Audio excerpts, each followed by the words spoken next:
النهارده كان في رغبه من الدقيقه الاولى باين على لعيبه الاهلي ان هي عايزه تسجل. الاهلي بدا اول 25 عامل هاي بريس وضاغط على لعيبه البنك الاهلي زي ما انتم شايفين كده، هاي بريس، ضغط عالي، وعمالين يغلطوا ويقطعوا الكوره من الثلث الاول للعيبه البنك الاهلي، عندهم عمال يقطع الكوره.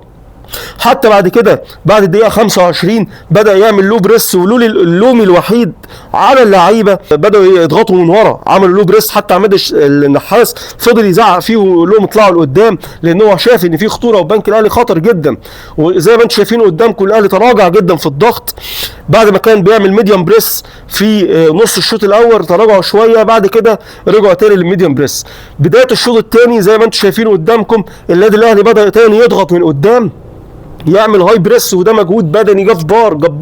قعد حوالي ربع ساعه في الشوط الثاني عامل هاي بريس على لعيبه البنك الاهلي. لكن برافو عليكم والله، اللعيبه كلها دايسه بنزيم. امام عاشور راجل امام عاشور، هدف النهارده لامام عاشور صاروخ يا راجل، صاروخ يجب ما بعده، يجب الكورتين اللي شاطهم في السماء بعدها.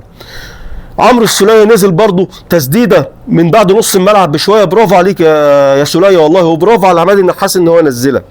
حتى للدقيقه 95 وهو منزل او 92 وهو منزل علي معلول، برافو عليك يا عماد النحاس. هو عايز اي حد عنده اي حل ممكن يديه، لان هو شايف الاهلي رايح للجون لحد اخر ثانيه في الماتش، رايحين واللعيبه عايزه تسجل وعندها الرغبه ان هي تكسب النهارده، وده واضح جدا.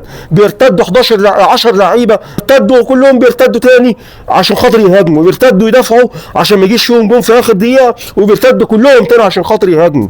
والله العظيم برافو عليكم لعيبه الاهلي النهارده، شابوه، وتستاهلوا سقفه، وتستاهلوا يتقالوا عليكم رجاله، وتستاهلوا تلبسوا تيشيرت النادي الاهلي. طبعا النهارده الضغط ايجابي من كل اللعيبه. يعني ايه ضغط ايجابي؟ زي ما انتم شايفين قدامكم كده، ان انا بقفل زاويه التمرير على اللعيب اللي المدرب طالبه مني، سواء هقفل على الاطراف او هقفل عليه ان هو يباصي في نص الملعب.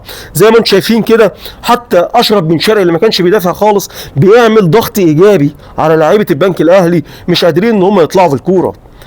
فالنهارده بصراحه برافو وشافوه لعيبه الاهلي.